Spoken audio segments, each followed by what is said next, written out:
Hello everyone and welcome for this new video. Today it's going to be a very simple video. I'm going to take all my brushes and show them to you and talk about brushes. Alright, so let's do that.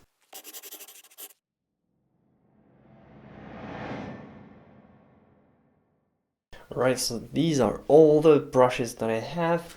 So first thing you might wonder, what are these little tiny pieces of paper towel? It's a trick that I use to keep them in shape after I wash them, because I wash them with soap and water, and sometimes it has a tendency to go in every direction after that when it dries because of the water. So what I do is, when it's still wet, I fold them like this and let them dry, and it keeps the shape of the brush. So these are all the brushes that I have, many types. So I've got some flats that are synthetic. I don't use them much. Sometimes, well, for large surfaces, really these are the types of brushes that I have, but I rarely use them. What else? As far as flat go, I don't use a lot of flats. I have some hard bristle flat as well. Can be useful. I have synthetic, natural.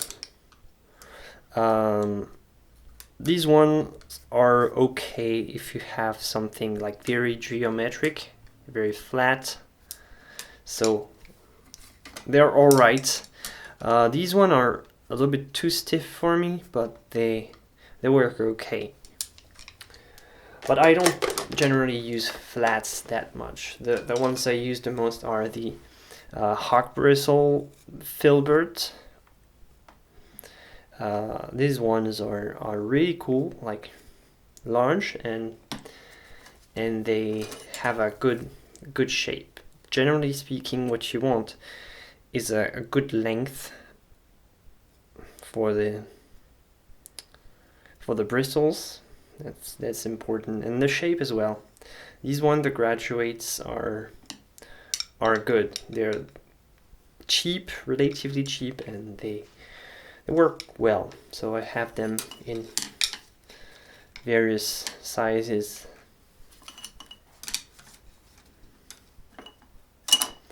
And they usually work really well. So I really enjoy these ones. So rounds, I have rounds synthetic, which I don't use a lot, these ones. And I do have rounds, also rounds synthetic, that I use. These ones, I don't know why, but I like to use them for the dark colors. I don't know, because I see the color of the handle as very recognizable, so I like to keep these ones for the darkest colors. So this one as well. These are synthetic. The ones that I really like using, especially for portraits, are the Sable. I have some red Sable round. This one is a little bit old. And I have some Kolinsky Sable, which is really the highest quality brushes that I have. I'm really happy with them, and I can do most things. And in a portrait, they're really useful. And this one as well, for tiny details. I mean, these are the treasures that I have. Like, if all the brushes were an army, these would be the generals. Like, they control everything. So very important. And the hawk bristles would be the foot soldiers. What else? So now I have some funky shapes. Fan brush, always useful for, not really for painting. It's mostly used for, like, removing some surface stripes or some texture. So you sort of brush off the texture until it's flattened, and it sort of removes unwanted texture. It softens everything. And some people do that for shading, and they use only these, but like that's excessive.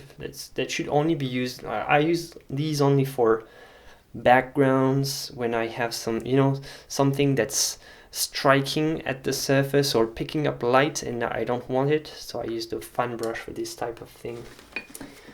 So what else? This big spalter brush I use for gessoing, priming my canvas with gesso. It's really good. It has some texture but not too much. It's very soft. I really appreciate this one. This one is cool as well. It's goat hair. It's very soft. It's very round, very oval. I generally, there's different uses that I have for that. Generally, it's for sort of oiling out, or I just use solvent with it and sort of create drippings, because it's a big bowl and it picks up a lot of liquid. It's not very useful for chunky paint or for paint that has a lot of body. So the more liquid things I can do with these, but it's very rare. So of course, house brushes, very important. This one I use for my regular painting. This one is only for varnishing. It's a new one, this one. But I have also these ones. This one I use for cleaning up dust. It's very useful for that. So when I have dust on my painting, I just brush it off. It's more effective than using, like, I don't know, a piece of cloth or something like this, because it leaves some residue. And the brush, generally, you sort of brush it away, pick it up, and you can just do this and remove the dust out of in the air. I also have this one, which is normally used for wallpaper, but it's pretty useful. Like for big paintings, you remove a lot of dust, and or you can gesso with it as well. That's the big brushes. Pretty cool. I also have some foam brush. So these are the foam brush that you can get in the kid section, like in the painting section for kids. It's not useful for painting at all, but I use it for oiling out. So I take some of my oiling out medium,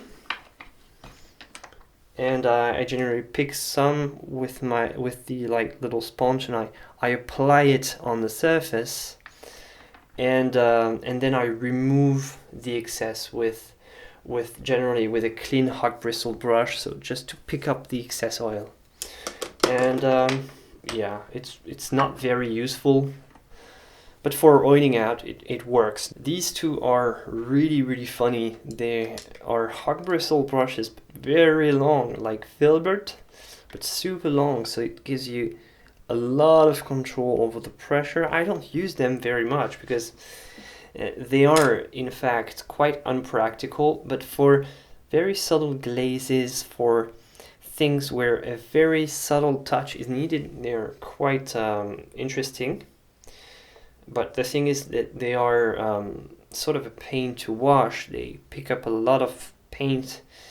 So yeah, they are good, but I don't use them that much. See, so it's very subtle. So the longer, generally, the more control you have over the pressure and the angle, everything. They're really cool.